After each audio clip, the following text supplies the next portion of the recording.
Assalamualaikum warahmatullahi wabarakatuh. Sebelum kita memulai pembelajaran pada hari ini, mari kita buka dengan bacaan surat Al-Fatihah. Ala hadiniyah wa ala kulli niyatin sholihah. Al-Fatihah.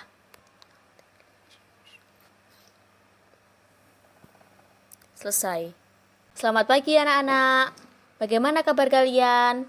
Semoga kabar kalian baik-baik saja. Sebelumnya silakan kalian buka buku kalian, buku Al-Quran Hadis. Baik anak-anak, pada pertemuan yang lalu, kalian kan sudah belajar mengenai hukum bacaan mat. Nah, siapa yang bisa menyebutkan hukum bacaan mat apa saja yang kita pelajari pada pertemuan yang lalu? Ya, benar sekali. Hukum bacaan yang kita pelajari yaitu mat iwad, mat arti sukun, dan juga mat lain. Jadi, yang dimaksud dengan mat iwad adalah secara bahasa, mat artinya panjang, sedangkan iwad artinya pengganti atau ganti. Secara istilah, mat iwad ialah apabila ada fathatain di akhir kalimat dan cara membacanya itu adalah 2 harokat. Sedangkan yang dimaksud dengan mat arid sukun secara bahasa yaitu mat artinya panjang, arid artinya baru, li karena sukun mati.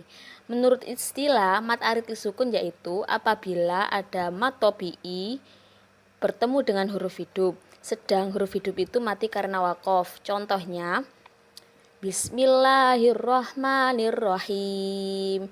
Alhamdulillahirabbil alamin. Ar-Rahmanir-Rahim. Maliki yaumiddin. Sedangkan cara membacanya yaitu boleh 2 harokat, 4 harokat, atau 6 harokat. Yang selanjutnya yaitu yang dimaksud dengan mat lain. Secara bahasa, mat artinya panjang, lain artinya lunak. Sedangkan menurut istilah, mat lain adalah apabila ada wawu atau ya sukun didahului oleh harokat fathah dan setelahnya berubah huruf hidup yang dibaca wakof. Cara membacanya itu boleh 2 harokat, 4 harokat, maupun 6 harokat. Apakah ada pertanyaan mengenai hukum bacaan mat, yaitu mat iwad, mat arid sukun, dan juga mat lain? Kalau tidak ada, selanjutnya kita akan belajar mengenai infak dan sedekah. Pada kesempatan kali ini kita akan belajar mengenai pengertian infak dan sedekah, isi kandungan dari Quran Surat Al-Fajr ayat 15-18, Quran Surat Al-Baqarah ayat 254 dan juga 261, serta keterkaitan isi kandungan dari Quran Surat Al-Fajr ayat 15-18 dan Quran Surat Al-Baqarah ayat 254 dan juga 261 dalam kehidupan sehari-hari.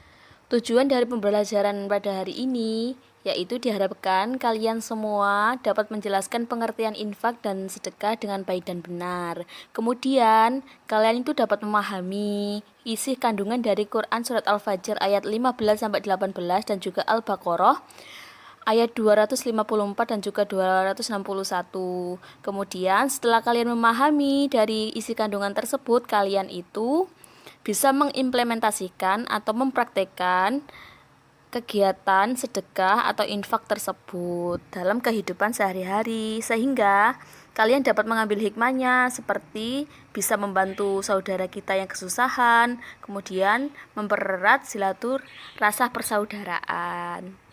Infak secara bahasa berasal dari kata anfaqo yunfiku yang artinya membelanjakan atau membiayai yang berhubungan dengan perintah-perintah Allah. Sedangkan secara istilah, infak adalah mengeluarkan atau memberikan sebagian dari harta atau pendapatan untuk suatu kepentingan yang diperintahkan dalam ajaran agama Islam. Berdasarkan hukumnya, infak dikategorikan menjadi 2 bagian, yaitu infak wajib dan juga infak sunnah. Infak wajib diantaranya yaitu zakat, kafarot, nazar, dan lain-lain. Sedangkan infak sunnah diantaranya seperti infak kepada fakir miskin, sesama manusia, infak bencana alam, infak kemanusiaan, dan lain-lain. Adapun rukun infak, yang pertama yaitu orang yang menginfakkan, yang kedua yaitu orang yang menerima infak, yang ketiga yaitu barang yang diinfakkan, yang keempat yaitu ijab dan qabul. Selanjutnya yaitu manfaat infak. Yang pertama, sebagai sarana pembersih jiwa. Yang kedua, realisasi kepedulian sosial. Yang ketiga, sarana untuk meraih pertolongan sosial. Yang keempat, ungkapan rasa syukur kepada Allah atas segala nikmatnya. Yang selanjutnya adalah sedekah. Sedekah ialah penyerahan hak milik suatu benda yang diberikan tanpa imbalan kepada orang yang membutuhkan, yakni semata-mata hanya mengharap ridho Allah Subhanahu wa Ta'ala. Hukum sodakoh adalah sunnah mu'akad atau yang sangat dianjurkan. Namun, pada kondisi tertentu, sodakoh bisa menjadi wajib. Misalnya, ada seseorang yang sangat membutuhkan bantuan makanan datang kepada kita memohon sodakoh.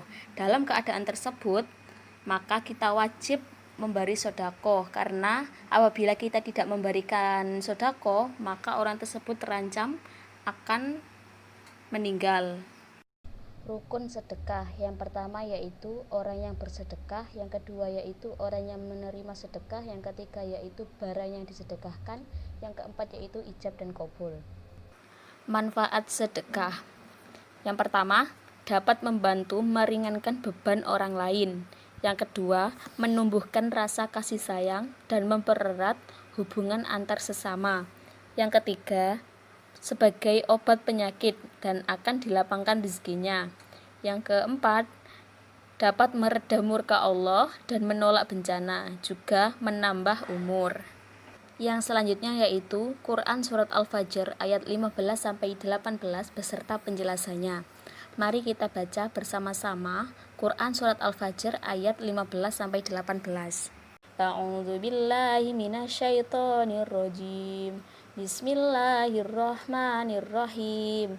Fa'ammal insanu idza mabtalahu rabbuhu fa'akramahu wa na'amahu fayaqulu rabbi akraman. Wa amma idza mabtalahu faqadara alaihi rizqahu fayaqulu rabbi ahanan. Kalla bal la tukrimunal yatim wala tahadduna ala ta'amil miskin.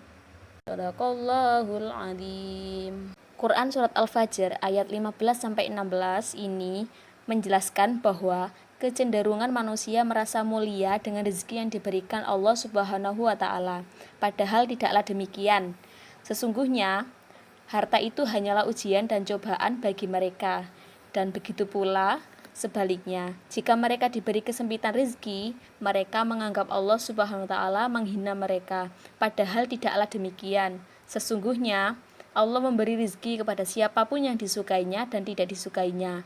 Begitu pula Allah Subhanahu wa Ta'ala menyempitkan rezeki kepada siapapun yang disukainya dan tidak disukainya. Dalam menghadapi dua kondisi tersebut, hendaklah manusia hanya bergantung kepada Allah Subhanahu wa Ta'ala. Jika diberi keluasan rezeki, hendaklah ia bersyukur, dan jika dalam kesempitan rezeki, hendaklah ia bersabar tanpa menyalahkan siapapun. Sedangkan Quran Surat Al-Fajr ayat 17 dan 18 menjelaskan bahwa Allah Subhanahu wa Ta'ala mengisyaratkan agar manusia memuliakan dan menyayangi anak yatim, memperlakukan mereka dengan baik.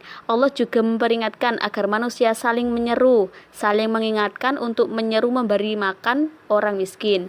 Betapa mulianya orang-orang yang menyayangi anak yatim, kelak mereka akan berdampingan bersama Rasulullah SAW.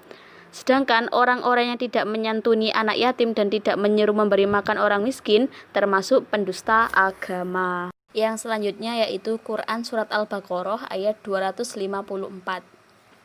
Mari kita baca bersama-sama. A'udzu billahi minasyaitonir rajim. Bismillahirrahmanirrahim. Ya ayyuhalladzina amanu anfiqu mimma razaqnakum min qabli ayyatiya yaumul la bay'un fihi wala khullatu wala syafa'ah wal kafiruna humudz zalimun. Shadaqallahul adzim. Dalam Quran Surat Al-Baqarah ayat 254, Allah Subhanahu wa Ta'ala menyeru orang-orang yang beriman agar menafkahkan hartanya, baik sedekah yang wajib atau zakat maupun sedekah yang sunnah, dan hendaknya bersegera untuk menafkahkan sebagian rezeki yang Allah Subhanahu wa taala karuniakan sebelum datangnya hari kiamat. Karena setelah hari kiamat tiba, maka seseorang tidak dapat menebus dirinya dengan harta apapun. Pada saat itu tidak ada pertolongan dari sahabat dan kerabat, bahkan keturunan pun tak ada yang peduli lagi. Yang selanjutnya yaitu Quran Surat Al-Baqarah ayat 261. Mari kita baca bersama-sama. A'udzu billahi minasyaitonir rajim. Bismillahirrahmanirrahim. Masalul ladzina yunfikuna amwalahum fi sabilillahi kamathali habbatin ambatat sab'a sanabila fi kulli sumbulatin mi'atu habbah. Wallahu yudha'ifu liman yasha'. Wallahu wasi'un alim. Shadaqallahul adzim.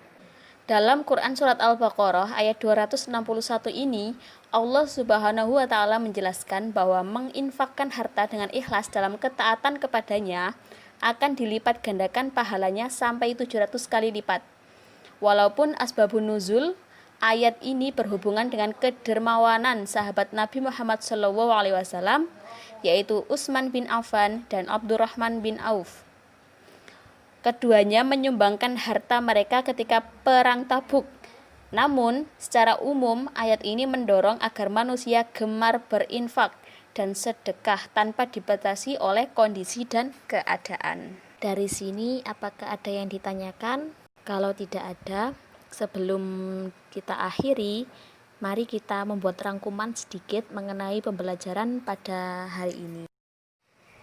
Dari penjelasan di atas, maka dapat disimpulkan bahwa manusia hendaknya bersyukur atas rezeki yang Allah anugerahkan kepadanya dengan cara menginfakkan sebagian rezekinya di jalan Allah. Manusia harus tetap rendah hati atas rezeki yang Allah anugerahkan kepadanya, karena harta hanyalah titipan Allah Subhanahu wa taala. Manusia hendaknya senantiasa bersabar dalam kesusahan dan tetap berinfak sesuai kemampuannya di jalan Allah. Infak adalah sebagai pembuktian bersyukur dan bersabar atas ketentuan Allah. Allah Subhanahu wa taala mengisyaratkan agar menyantuni anak yatim dan du'afa. Manusia hendaknya menyeru untuk memberi makan orang-orang miskin.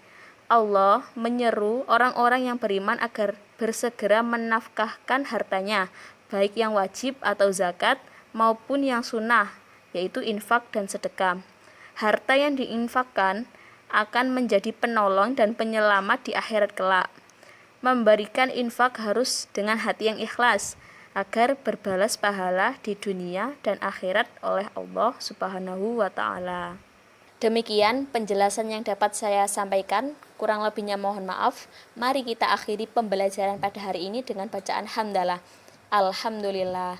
Sampai jumpa pada pertemuan tatap muka. Stay safe and healthy. Wassalamualaikum warahmatullahi wabarakatuh.